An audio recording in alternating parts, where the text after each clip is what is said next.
Some atheists pose a question: is there signs and evidence in the universe of a divine design? We say, of course, there are many examples to a divine design in the universe. There are so many numerous examples that no volume of books are large enough to contain them all. For example, let's look at the insulin, a hormone that controls the glucose in our body. This hormone is secreted from the pancreas in the exact same amount of sugar that we consume after meals. Who made the two match? God. Look at the amount of power that it takes for our heart to pump blood is exactly equal to the energy needed for the heart muscles. Who made them equal? God. Let's look at the one-way valve of our stomach that prevents the influx of digestive food that would otherwise harm us. Who made this perfect design? God.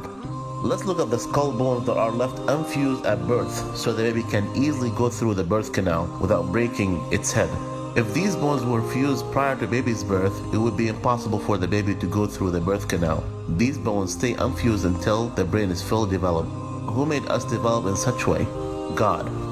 All of our nerve cells are covered with a dielectric layer, so it can convey very fast electrical signal. It is the same thing that we adopted in the invention of electrical wires. So those electrical signals does not get lost or disturbed. Who made such a perfect design? God. Let's look at the electron that revolve around the nucleus at speed of 1,000 kilometers per second, or otherwise it would collapse inside the nucleus by the force of attraction of the positive nucleus. If it wasn't for this perfect speed, the universe would have collapsed before it ever began. So, this is the ideal speed for forming an atom. Who made this perfect speed? God. When two atoms of hydrogen combine, 0.7% of the hydrogen mass turn into energy.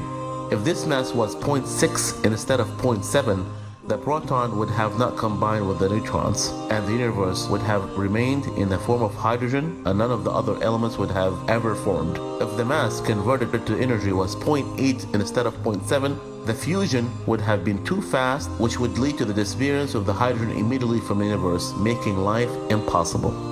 That's why the figure have to be between 0.6% and 0.8%. Who perfected this? God. After germination, the plant buds tend to go up directly to the light source, whereas the roots tend to go to the ground. This is because the buds are highly sensitive to light. All of this needed information are encoded within their seed, and the planet hormone control the upper and the lateral growth of the plants and the direction of the roots. Ironically, when you eat a delicious fruit, you would throw the dry, tasteless seeds. Why? This was definitely arranged and designed by a creator, allowing the disposal of a tasteless fruit seed as a way for it to pass its genes to all over the earth, giving you a beautiful taste of the fruit and at the same time hiding the gene in the core of a smooth, dry seed that is unattractive. And once this seed sticks to the ground, it starts quietly transforming itself into branches and roots. All of this takes place in a planet that has no cognition. So I'm asking you, who adjusted the information for those deaf-mute fruit, and who adjusted the amount of sugar of the fruit so it would be appealing to your taste bud? Who made the seed unappealing so you would dispense it and throw it away? Who loaded the seed with sufficient genetic information to create a new planet with all of its details and function?